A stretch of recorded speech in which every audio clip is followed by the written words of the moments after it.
My brother got my wife pregnant while I was deployed. Now she's trying to sue me for child support. My wife Emily and I had been together since high school. We had a strong bond or so.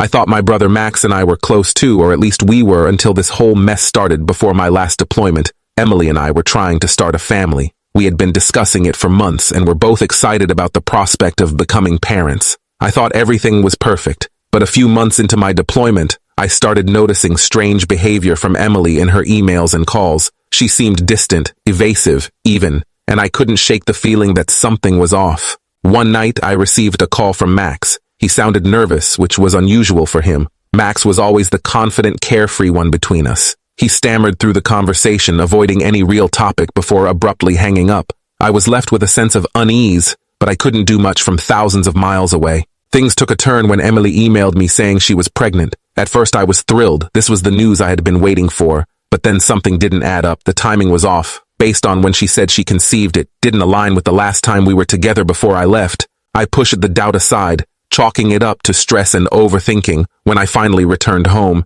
Emily was visibly pregnant. My joy was overshadowed by a gnawing suspicion. I tried to brush it off and focus on our impending parenthood. But as the days went by, her behavior only fueled my doubts. She avoided eye contact, became defensive over simple questions, and spent an unusual amount of time with Max, who was always around. One evening, I confronted Emily. I couldn't take it anymore. I asked her point-blank if there was something she wasn't telling me. She broke down in tears, and the truth came spilling out. She admitted that she had been seeing Max while I was deployed, and there was a possibility that he was the father of the baby she was carrying. I was devastated, to say the least. My own brother and my wife. The betrayal cut deep. Max tried to apologize, but his words meant nothing to me. I wanted nothing to do with him. I kicked him out of our lives and focused on figuring out what to do next. Emily and I decided to get a paternity test once the baby was born. The waiting period was excruciating. I couldn't look at her without feeling a mix of anger and heartbreak. The day of the test results arrived, and the truth was laid bare. Max was the father. I was shattered. Emily tried to make amends, saying she wanted to make things right and still be with me, but I couldn't do it. I filed for divorce. The betrayal was too much to bear. I needed to move on and start fresh just when I thought things couldn't get worse. Emily dropped another bombshell. She was suing me for child support despite knowing the child wasn't mine. She claimed I had a legal obligation because we were married at the time of conception. I couldn't believe it. The woman who betrayed me now wanted to milk me for money. I fought the lawsuit with everything I had. The legal battle was draining both emotionally and financially. Emily painted herself as the victim, trying to sway the court with her sob story. Max, on the other hand, disappeared from the picture. He wanted nothing to do with the situation he had caused. My lawyer and I gathered evidence, testimonies, anything we could to prove I wasn't the father and shouldn't be held responsible for child support. It was a tough battle, but I was determined to see it through. I refused to be punished for their betrayal. The court hearings were grueling. Emily's lawyer twisted the facts, trying to make it seem like I had abandoned her during my deployment, pushing her into Max's arms.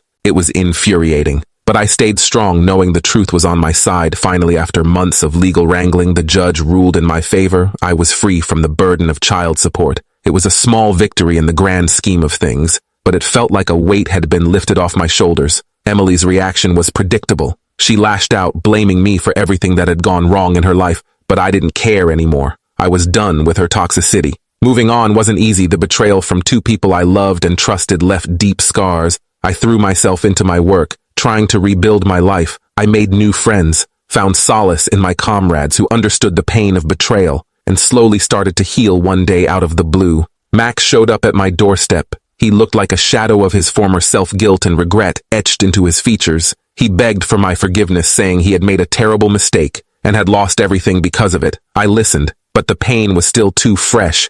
I told him I needed time, and he left looking defeated. Over time, I found it in my heart to forgive, but not forget. I let go of the anger, realizing it was only hurting me. Emily and Max were no longer a part of my life, and I was determined to move forward without the baggage of their betrayal. Emily continued to be a thorn in my side even after the court ruled in my favor. She appealed the decision, dragging me back into the legal system. Her desperation was evident. She needed the money and was willing to go to any lengths to get it. The appeal process was just as grueling, if not more so, than the initial case. The constant stress took a toll on my health and my new relationship, but I stood firm. I knew I couldn't let her win my new partner. Sarah was incredibly supportive. She stood by me through the toughest moments, offering comfort and strength when I needed it most. Sarah had her own past of betrayal, which made our bond even stronger. We understood each other in ways that most people couldn't. We found solace in our shared experiences and built a life based on trust and mutual respect. During one of the court hearings, Emily's true nature was exposed.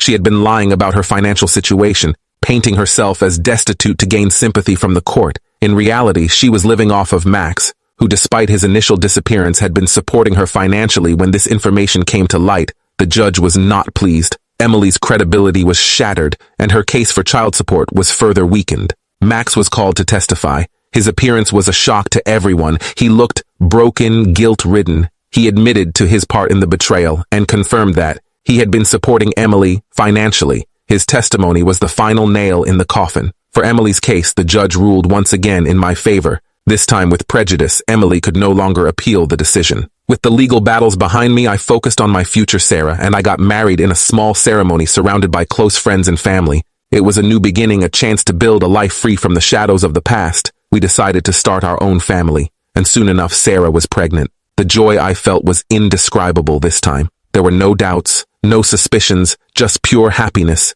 We welcomed our son into the world with open hearts. He was a symbol of our resilience, our ability to overcome the worst and emerge stronger. Max's presence in my life became sporadic. He was trying to rebuild his own life, grappling with the consequences of his actions. He eventually met someone new and started a family of his own. We remained in contact, but our relationship was never the same.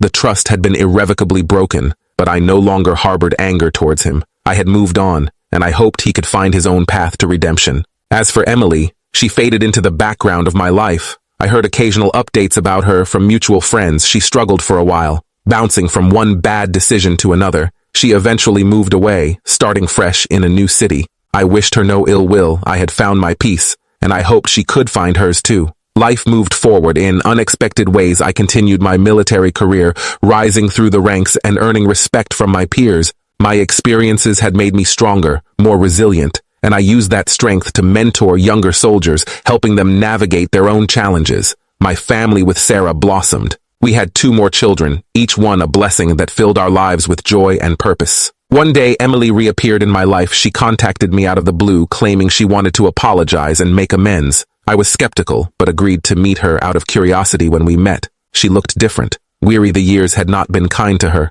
She apologized profusely, tears streaming down her face. She admitted to her mistakes and the pain she had caused. I listened, but my heart had moved on. I told her I forgave her, but there was no place for her in my life anymore. Emily's reappearance stirred up old emotions, but I remained steadfast in my resolve. I had built a new life, a better life, and I wasn't going to let the past drag me down again. Sarah was my understood the emotional turmoil I was going through and supported me every step of the way. Our bond grew even stronger as we navigated this unexpected turn together. We decided to take a trip, a chance to get away and focus on our family. It was exactly what we needed, a reminder of what truly mattered. On our trip, we visited the mountains, a place of peace and tranquility. As we hiked through the trails, surrounded by nature's beauty, I felt a sense of calm wash over me. Max remained a distant figure in my life. We spoke occasionally, holidays and family events, but the closeness we once shared was gone. I had come to terms with it, accepting that some wounds never fully heal.